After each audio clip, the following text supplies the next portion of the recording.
most successful entrepreneurs are able to do is to keep going even when things are boring. Because that happens a lot too. Like creating an online business is sometimes just really boring. And if you don't have the ability to kind of push through that, it's hard to see success too.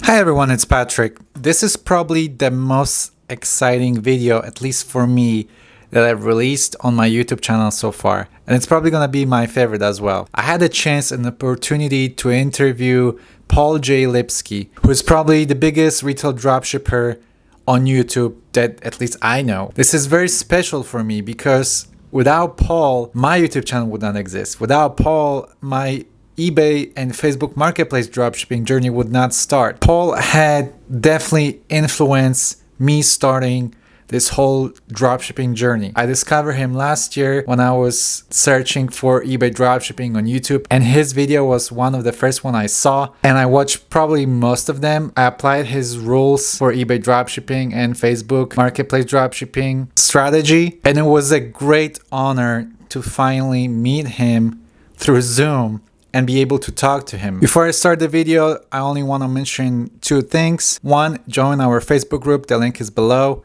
Second thing, if you haven't watched Paul's videos yet, go ahead and check out his channel. He also has a dropshipping course that I joined. Because of his course, I started doing eBay dropshipping and Facebook Marketplace dropshipping. So the links for that are below.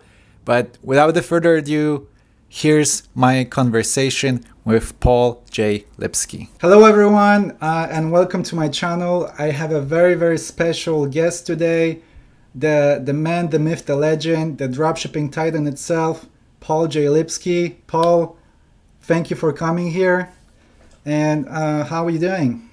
Hey Patrick, I'm doing awesome. I'm super excited to be here on your channel and be talking with your audience, and hey everyone at home. Thanks for having me on. If you don't know Paul is probably one of the biggest eBay dropshippers on YouTube. I think you're the biggest one. I don't know if there is a bigger channel. If there is, let me know in the comments. Maybe there is one. But Paul has its own courses about dropshipping, about eBay dropshipping, Facebook, and I believe Amazon as well, right? Do you do Amazon too? Yep. I'm gonna leave the links to his courses under this video. But Paul, enough about your courses, okay? I get it. You're smart, you know how to do dropshipping. But please tell us, everyone, how did you start with this? Where did you get this idea from? Because I started by watching your videos, but how did you start it? And what's your background? What did you do before dropshipping? Yeah, so I love this quote, and unfortunately I don't remember the full quote. I'm definitely going to butcher it, but it's something like, the people who see greatness are people who stand on the shoulders of giants. And basically what it means is that, none of us really think of new ideas. We build on what people have done before, and we just keep building things that are greater and greater. So I didn't invent dropshipping. I didn't invent eBay dropshipping. I learned it from other people and built upon that, just like you're doing, like with your channel. So before I was a dropshipper, I had like a very ordinary life, just went to school, actually went to law school. I was a lawyer for a few years. But just like with a lot of people, I just wasn't very satisfied with that life. I was living in New York City, the 9-to-5 kind of grind, wasn't happy with it. And I started to learn about this idea of retiring early, financial independence, retire early movement. And I realized that's going to be really hard to do in New York City because it's so expensive. So I needed some way to make some extra money to save money faster. So I started to look for ways to make money online. And I found this thing called dropshipping. So I tried it. I tried it on Shopify, failed. Complete failure, didn't work. I tried to make some affiliate websites. That was a failure. I tried a few other weird things that just never worked out. And I kind of was running out of money. Like it was the opposite of what I was trying to do and just wasn't working. So that's when I listened to a podcast that introduced me to eBay dropshipping, and I went all in on it. It was luckily pretty cheap to start. And so very like it kind of fit what I was looking for. And then that was 2017, January 2017, and that year really just the growth was unbelievable. And yeah, so that's when things really started to take off with dropshipping. I totally understand your position. I feel like this is kind of what I'm trying to achieve as well, escaping this 9 to 5. I live in Los Angeles, so I can relate to the big city life, big like hassle and the grind culture that's like in a big city. So I totally understand of like you trying to find financial freedom by doing something on your own. So I totally understand that and I can relate to this. So you mentioned you tried Shopify dropshipping, for example, right? And Mhm. affiliate marketing and things like that.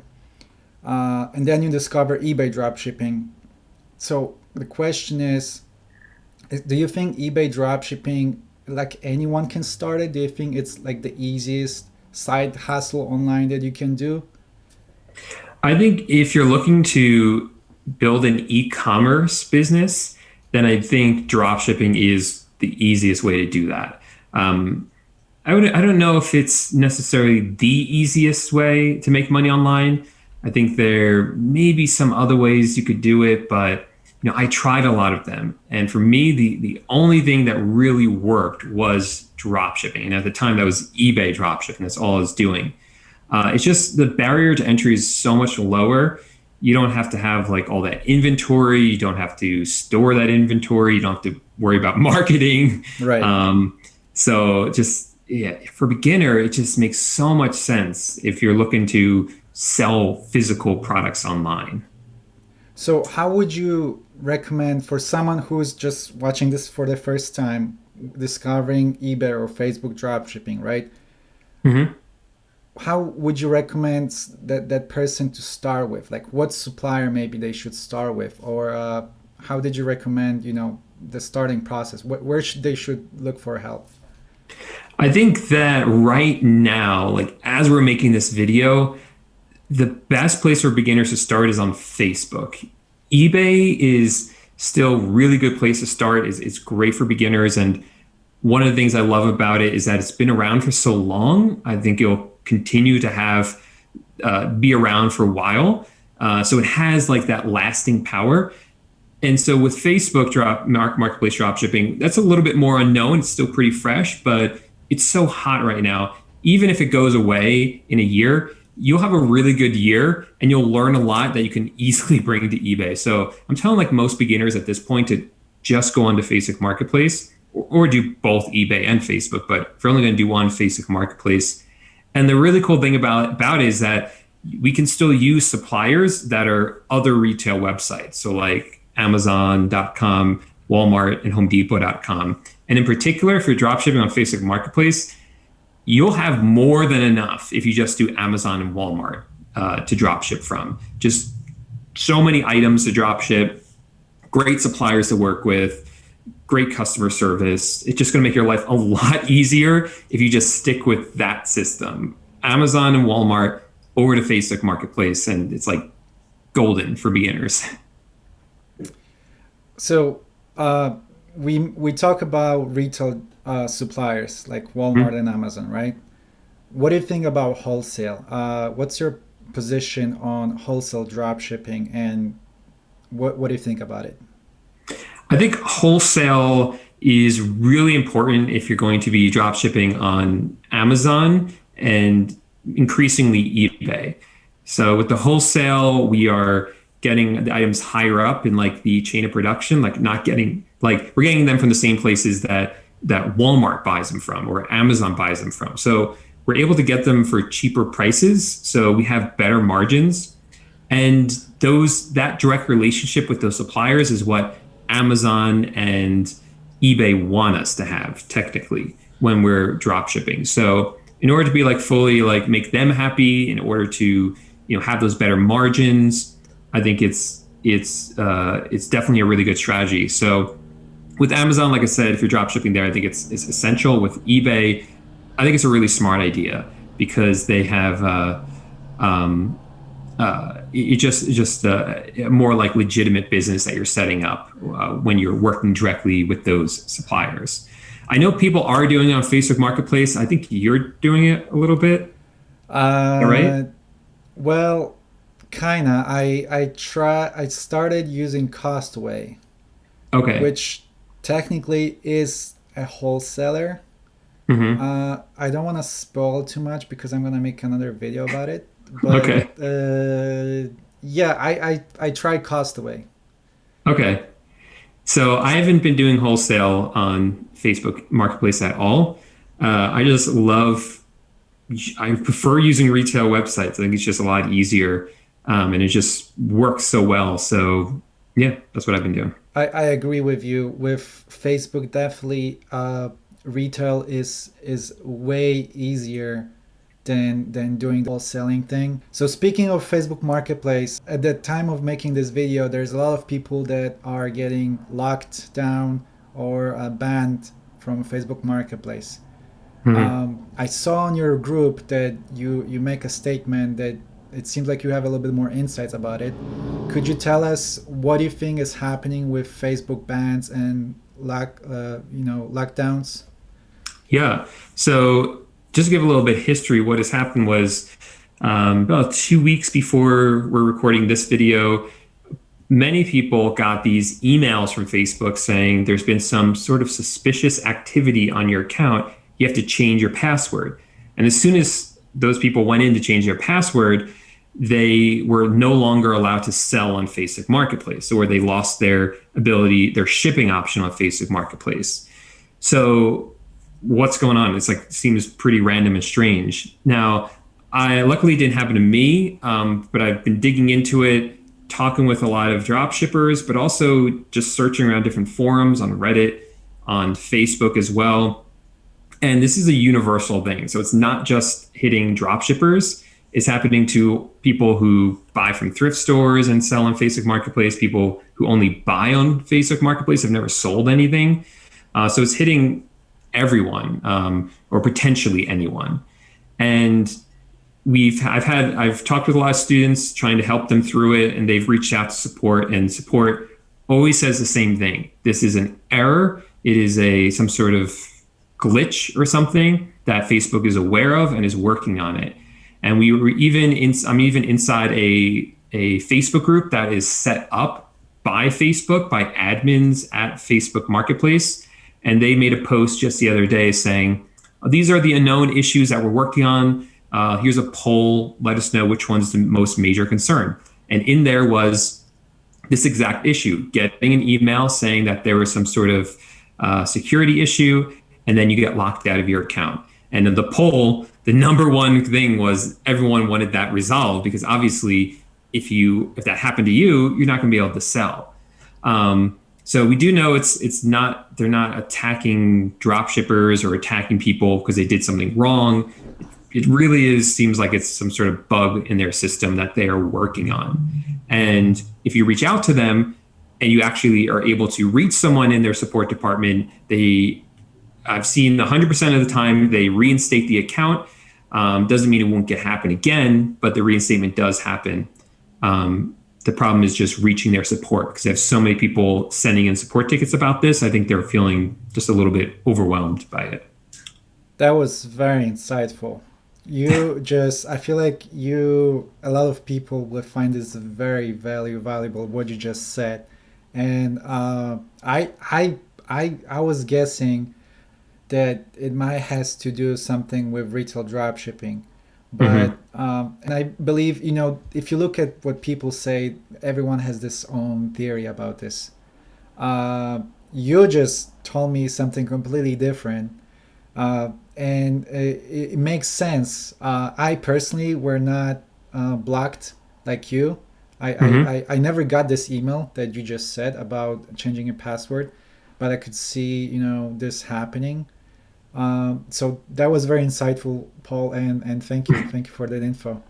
Yeah. So, I mean, I've been doing drop shipping for a while now and making videos about it, and I've been through panics before where things have happened. I say, oh no, this is all over. Like, this is not going to work anymore.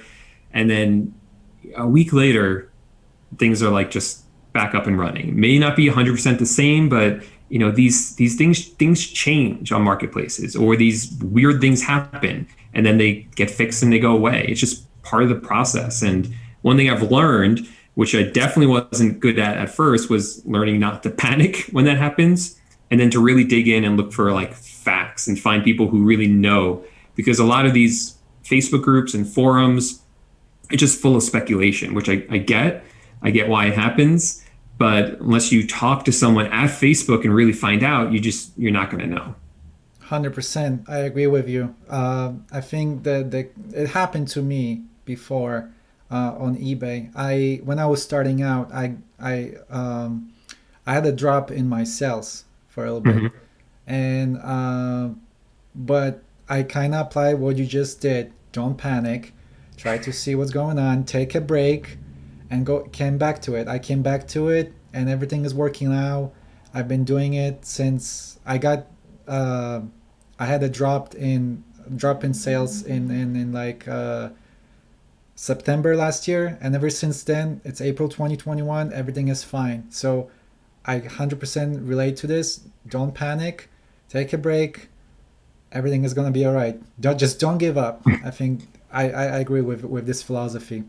Yeah, I agree. I really think that there's two things I'm thinking of right now that I think every successful like entrepreneur I've met has the ability to do. And the first is to weather like the storms and to push through when those things happen that most people, when they happen, will give up and drop out of the race. You can't win the race if you drop out of it. And the real like entrepreneurs who are really successful keep going even when their shoe falls off and they twist their ankle, right? I And then the agree. second thing that most successful entrepreneurs are able to do is to keep going even when things are boring, because that happens a lot too. Like creating an online business is sometimes just really boring, and if you don't have the ability to kind of push through that, it's hard to see success too. As weird as that sounds. 100%. I agree with that statement. I recently I made a video about I think about Facebook Marketplace, and I give this an example, and I think it's exactly what you're talking about. So, the path to success. There's like bunch of this images, graphs, and memes about it. But like the path to success, a lot of people think that it's like a straight line, right? You just Yeah, go up. It's not a straight line. It just like go like this. it's It's so like a true. zigzag.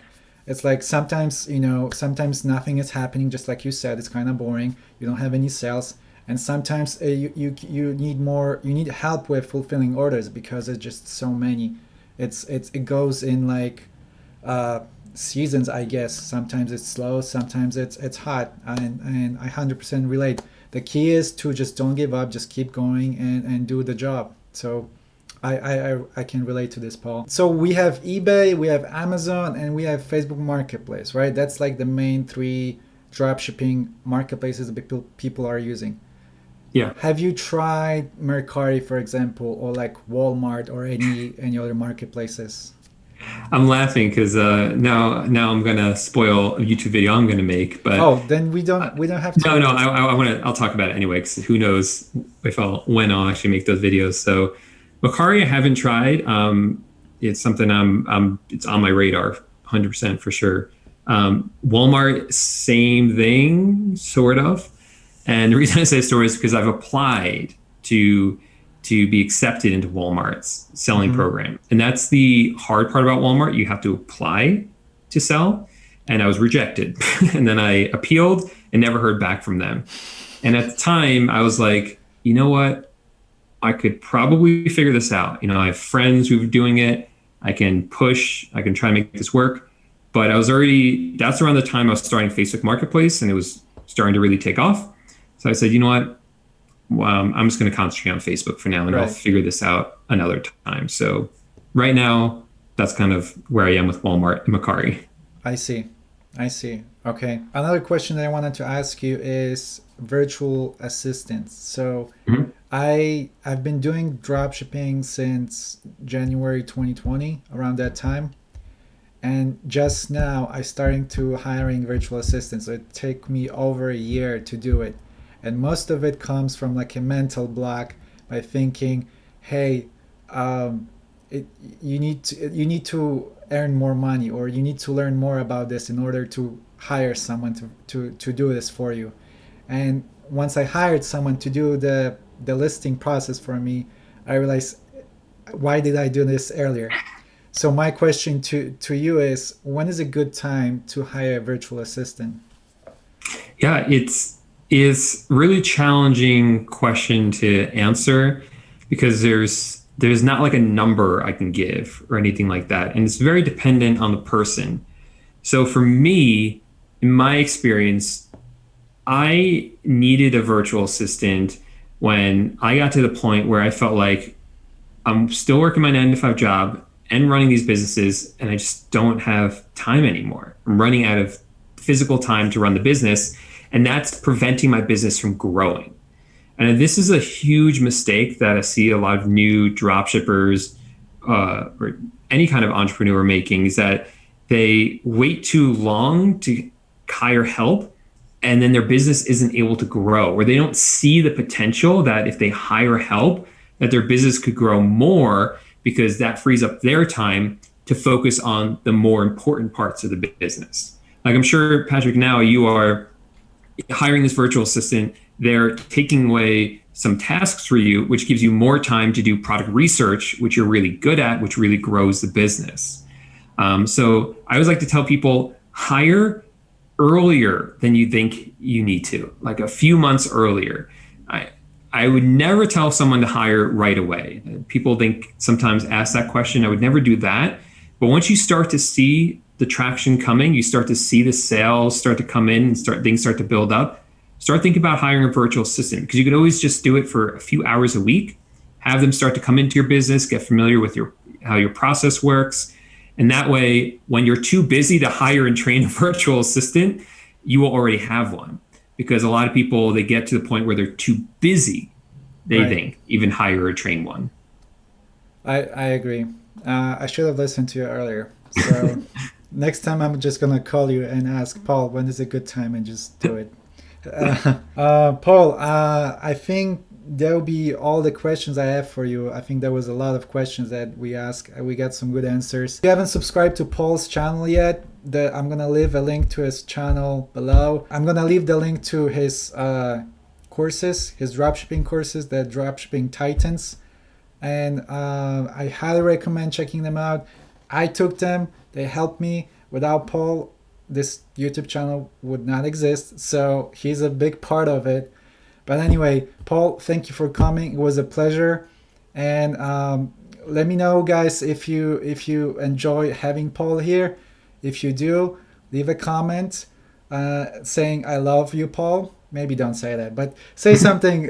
We want you more, Paul, or something. Maybe he will agree to show up again. And yeah, thank you for coming here, Paul.